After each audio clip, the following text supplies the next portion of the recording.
प्रजापिता ब्रह्मा कुमारी ईश्वरीय विश्वविद्यालय कमला उद्यान में मीडिया के द्वारा आध्यात्मिक जागरण से विश्व परिवर्तन विषय पर एक भव्य सेमिनार का आयोजन किया।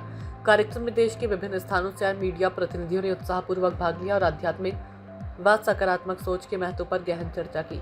कार्यक्रम के मुख्य वक्ता माउंट आबू से पधारे बी.के. कोमल ने अपने संबोधन में कहा कि मीडिया प्रजातंत्र का चौथा स्तंभ है और इसकी भूमिका समाज को दिशा देने में अत्यंत महत्वपूर्ण है। मीडिया कर्मियों को राजयोग मेडिटेशन अपनाने की सलाह देते हुए कहा कि इससे जीवन में सकारात्मकता, मानसिक शांति और कार्य में संतुलन आता है। साथ ही उन्होंने सभी को माउंट आबू आकर आध्यात्मिक अनुभव लेने का नियंत्रण दिया। इंदौर से शामिल बी.के. अनीता दीदी ने कहा कि मीडिया कर्मी देश सेवा में महत्वपूर्ण भूमिका निभाते हैं, लेकिन उन्हें अपने आंतरिक सशक्तिकरण के लिए भी नियमित मेडिटेशन करना चाहिए। उन्होंने आत्मिक उन्नति और सकारात्मक जीवन शैली अपनाने का संदेश दिया। आशीर्वचन देते हुए कोटा संभाग प्रभारी बी.के. उर्मिला दीदी ने सभी पत्रकारों का आभार व्यक्त करते हुए उनके उज्जवल भविष्य की कामना की और समाज में सकारात्मक बदलाव लाने में उनकी भूमिका को सराहा। आगे देखिए कोटा सूचना इंडिया के लिए ब्यूरो चीफ जेबा पटेल की रिपोर्ट। नमस्कार, आदाब, स्वागत है आप सभी का सूचना इंडिया टीवी न्यूज चैनल में। जैसे कि दोस्तों बताना चाहेंगे, आज ब्रह्म कुमारी संस्था द्वारा मीडिया कर्मियों का सम्मान रखा गया। बिल्कुल दोस्तों बताना चाहेंगे, यहाँ पे संवाद भी रखा गया, काफी अच्छा कार्यक्रम रखा गया। हमारे बीच में मधुबन के चीफ एडिटर मौजूद है बी.के. कोमल। आइए सीधा जुड़ते हैं और जानते हैं कि आखिरकार आज के संवाद का क्या सार्थक सार निकल कर आया। सीधा जुड़ते हैं और जानते हैं। स्वागत है सबसे पहले, वेलकम इन कोटा। क्या बताना चाहेंगे, क्या कहना चाहेंगे? काफी मीडिया कर्मियों से आपने संवाद किया, क्या बताना चाहेंगे, क्या बोलना चाहेंगे? और भी जो मीडिया कर्मी जो आपको नहीं पाए, सुन नहीं पाए, उनको सीधा क्या बोलना चाहेंगे, क्या कहना चाहेंगे? देखिए, मौजूदा वक्त में जो सामाजिक जो तंत्र है जी, उसमें पत्रकारों के लिए बहुत चैलेंजेस है कि जिस तरीके से समाज में तेज़ी से बदलाव हो रहा है और काफ़ी मूल्यों का जिस तरीके से पतन है वो चिंताजनक है। ऐसे में पत्रकारों की जिम्मेदारी बढ़ जाती है। लेकिन रहा सवाल कि पत्रकार इसको कैसे मतलब इसको परिप्रेक्ष्य में किस तरह से भूमिका निभाए, उसके लिए पत्रकारों को भी इसके बारे में जागरूक होने की ज़रूरत है। उनको भी एक ताकत की ज़रूरत है जी। तो जो मनुष्य के अंदर जो चीज़ें होती हैं उस समाज में बांटता है, परिवार में बांटता है।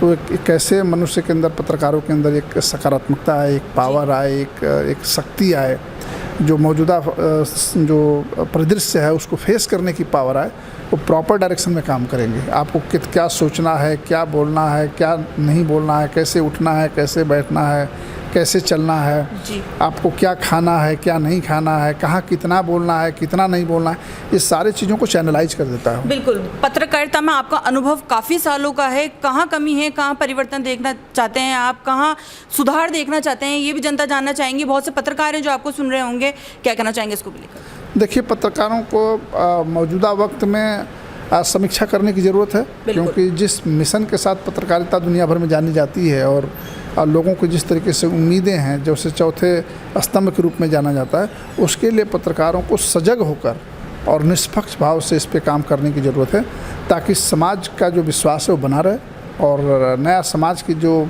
संकल्पना है उसको पत्रकार करने में अपनी भूमिका निभा सके। बिल्कुल, पत्रकार एकता को लेकर क्या कहना चाहेंगे आप? ये सवाल ज़रूर पत्रकारों को होना चाहिए, क्योंकि एकता का प्रादुर्भाव तो पत्रकारों में है। क्योंकि आप समझिए कि भले दूसरे को आईना दिखाता है, लेकिन खुद को भी आईना दिखाने की ज़रूरत है, बहुत ज़रूरत है। और पत्रकार एक साथ हों, एकजुट हों, चाहे वो समाज का बदलाव हो, चाहे खुद का बदलाव हो, चाहे वो बुरी समस्याओं को उजागर करने का हो, चाहे अच्छाइयों को बढ़ाने का हो। सब में अगर एकता का भाव रहेगा तो जिसके लिए पत्रकारिता एक मिशन थी, मिशन रहेगी और आगे भी बनाए रखेगी।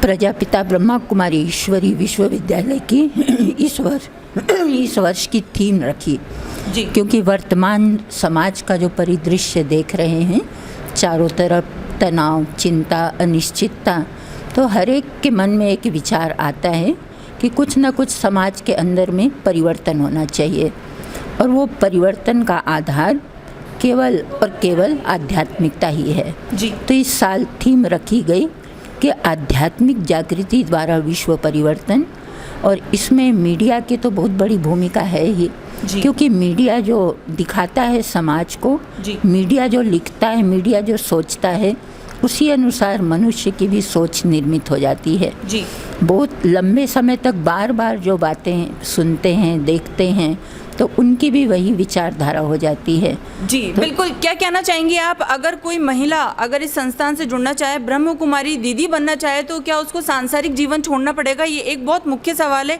जो सभी के मन में आता है। क्या कहना चाहेंगे इसको लेकर? जी नहीं, बिल्कुल यहाँ पर कुछ भी छोड़ने की ज़रूरत नहीं है। ना घर गृहस्थ छोड़ना है, ना अपना काम काज छोड़ना है, बल्कि सब कुछ करते हुए भी जीवन में जो बुराइयाँ आ गई हैं, जो दुर्व्यसन आ गए हैं, जो विकार आ गए हैं, उसको हमको छोड़ना है और परमात्मा के साथ जुड़ करके उनकी पावर से उनकी शक्तियों को, उनके मूल्यों को हमको अपने जीवन में लाना है।